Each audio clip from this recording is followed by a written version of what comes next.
What's up, everybody? It's Jordan, and welcome to the Sportsdudeheinz Show. And on today's episode, I want to be talking about the return of the NBA, my preseason awards for the NBA, the conference championship games this past week in college football, and some NFL games this past week, and the surprise upsets with the Cincinnati Bengals and the New York Jets. So we'll go ahead and get started here. First up, I'll talk about the return of the NBA. Just yesterday, it was the first day back from the NBA offseason. The Lakers played the Clippers, and there were some other good games as well. Honestly, I really don't know a whole lot about the NBA, but I posted my preseason awards yesterday on Twitter, and here's some of my awards that I have. I have for MVP, Luka Doncic of the Dallas Mavericks. He's played really well last year, really should have been a top 3 MVP candidate last year. You could have made the case that he should have won last year. For Sixth Man of the Year, I have Caris LeVert for the Nets. He really stepped it up when the Nets were in the bubble last season, and I really expect him to be really good this year with Durant coming back from injury and Kyrie coming back from injury as well. For Most Improved Player this year, I have Los Angeles Lakers guard Kyle Kuzma winning it. Kuzma averaged last season around 12, 13 points a game. I think he'll have a better season, maybe averaging around 18 or 19. I know lots of Lakers fans aren't really too fond of Kuzma, but I think he'll have a really good year and win Most Improved Player this season. For Defensive Player of the Year, I have Celtics guard Marcus Smart. Year in and year out, Marcus Smart continues to be one of the best defenders in the NBA. Really surprised that he's never won Defensive Player of the Year, because he's really should be in that conversation every single season. But I think he will win it this year. For Rookie of the Year, I have LaMelo Ball. I think he'll do great things for the Hornets this year.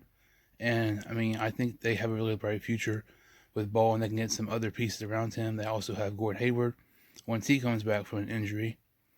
And the Coach of the Year I have is Boston Celtics head coach Brad Stevens. I think the Celtics are in for a really good season. You look before the NBA had the shutdown for about half a year due to the coronavirus. The Celtics were playing really good basketball, and Jason Tatum, you can make a case he was a top 10 player at that time, and he was really an MVP candidate. I mentioned Luka Doncic. I have him winning MVP, but don't count out Jason Tatum. I think he's a big dark horse to win it this season. And speaking of the Celtics, and for the finals champs, I went bold, and I have the Boston Celtics beating the Los Angeles Lakers in 7 games. Like I mentioned, I really think Tatum's going to be really good this year. Brad Stevens has actually kind of underachieved in Boston. And if they don't do good this year, don't be surprised if Stevens will get fired, because they've not really lived up to the hype, what they should be living up to the past several seasons. But Tatum's going to be really good. I think Marcus Smart will have a really nice year. Jaylen Brown was really nice for Boston this past season. I really expect the Celtics to be good this season, and don't be surprised if they play their rival, the Los Angeles Lakers, in the NBA Finals this year. Switching gears over to college football, this past week were the conference championship games, and a couple games that really stuck out to me was Cincinnati defeated Tulsa to remain a perfect regular season. Cincinnati will be playing Georgia in the Peach Bowl this year, and I expect the Bearcats to defeat the Bulldogs. A really surprising game, in my opinion, was Clemson and Notre Dame. Clemson ended up defeating the Fighting Irish 34-10. And I went bold and picked the Fighting Irish in that game. And that was, looking back, that was just really, really stupid. I really thought Notre Dame was going to be able to have a great game against the Clemson Tigers. But as usual in every single season, the Notre Dame Fighting Irish was just overhyped. And I'm still really shocked how badly they played. I really thought they had a chance considering how good they've been recently. But I was really disappointed in that game. Obviously, Notre Dame will be playing Alabama in the college football playoffs, and Clemson will be playing Ohio State in the college football playoffs. The Ohio State and Clemson game should be a really, really great game. Notre Dame against Alabama is a completely different story. I really don't see that game being close. The spread, I believe, is around 20. Alabama, I think, will cover that spread easily. If they got beat by 24 points against Clemson, they're going to get beat by at least 30 points to Alabama. And speaking of Alabama, to me, it was definitely the best game this past week and one of the better games of the season. It was Alabama and Florida. I've said on the show for past month or two, the only two teams that could defeat Alabama were Florida and Ohio State. And I don't think Ohio State can right now. And I think Florida was the toughest test the Tide will have this season. But it was a great game. The Alabama Crimson Tide ended up winning 52-46. Kyle Trask and Matt Jones were dueling it out for potentially the Heisman Trophy Award. Both those players are well-deserved, whoever would win it. But it was just a fantastic game. And it's not something you really see every day in the SEC, a high-scoring game. I mean, there was 98 points scored in this game. That's more like a Pac-12 championship. But it was really, really a great game.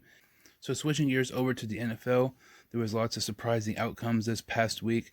Starting off, the Miami Dolphins defeated the New England Patriots by 10 points. It wasn't really an upset, but it was the fact that eliminated the New England Patriots from the playoffs. And it will be the first time in 11 years the New England Patriots did not win the AFC East division. And that was the last time they missed the playoffs. It's just crazy to think that the Patriots will not be in the playoffs this season. Because, I mean, growing up an NFL fan, that's the team you always see in the playoffs more than anybody else. And in Super Bowl more than anybody else. It's just crazy to see that they're not even going to be in the postseason this year. The New Orleans Saints were defeated by the Kansas City Chiefs 32-29. Drew Brees came back from his injury for the first time in nearly a month, and he did not play good at all. His completion percentage was under 50%. He threw a couple of interceptions, and despite him not playing good, and New Orleans was without Michael Thomas, they lost to the Kansas City Chiefs by just 3 points. And to me, further proving that the Chiefs are totally beatable. I mean, they only beat the Miami Dolphins by one possession the week prior. And you look at a team like the Bills, I think the Bills will be more than capable of beating the Chiefs in the playoffs if they play each other. But I was really impressed by the Saints. I know they lost, but the fact that Brees played so bad and they still nearly won without Michael Thomas really showed how good New Orleans is and how good they can be when Drew Brees is their starting quarterback. The New York Jets surprised the whole NFL world by defeating the 9-4 Rams. Going into this game, the spread was over 14 points, and nobody gave the Jets a chance. And with the Jets winning, I mean, it was just absolutely crazy. You look at the film, you look at the game, they pressured Jared Goff the whole entire game. And, I mean, the way the Jets played, you think they were a playoff contention team. They just played outstanding on both sides of the ball. They did nearly blow a lead, though, but I'm very impressed with the Jets. And since they won, as of right now, the Jacksonville Jaguars have the number 1 pick in the NFL draft. So winning a meaningless game could cost you Trevor Lawrence. Be pretty crappy for Jets fans right now, but that's really unfortunate. And up to that point, the New York Jets, that was easily the biggest upset of the season.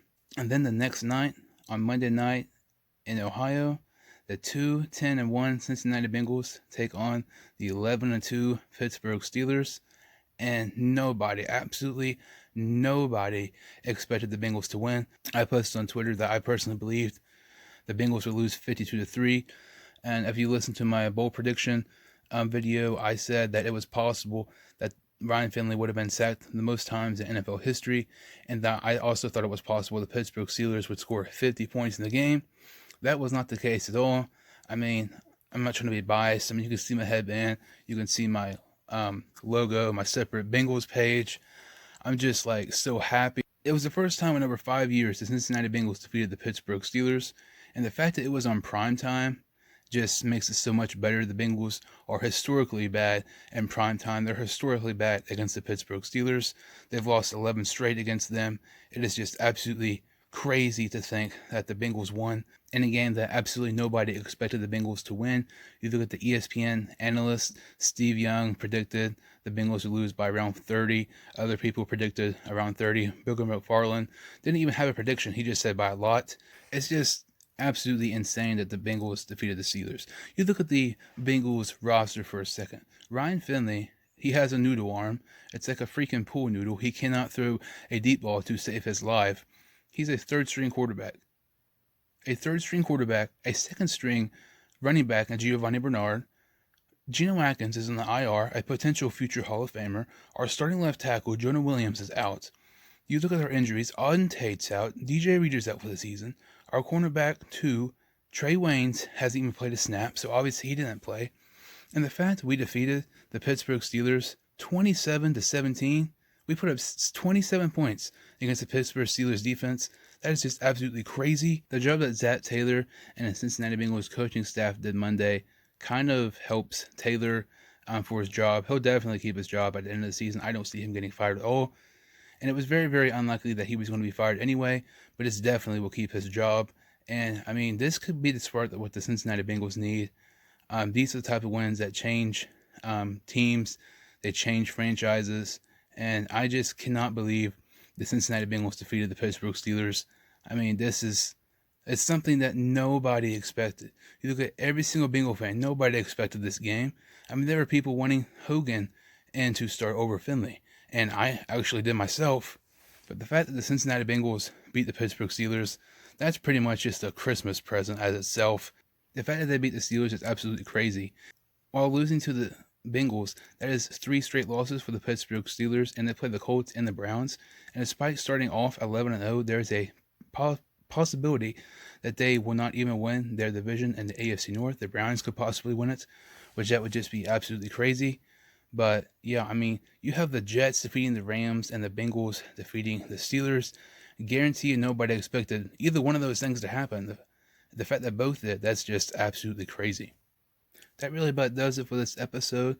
I talked about the return of the NBA, my preseason awards for the NBA, the conference championship games this past week in college football, and the games this past week in the NFL with the surprise upsets of the Cincinnati Bengals and the New York Jets. If you can like this video and subscribe to the channel, I would greatly appreciate it. And I'll see you next time on the Sportsdudeheinz Show.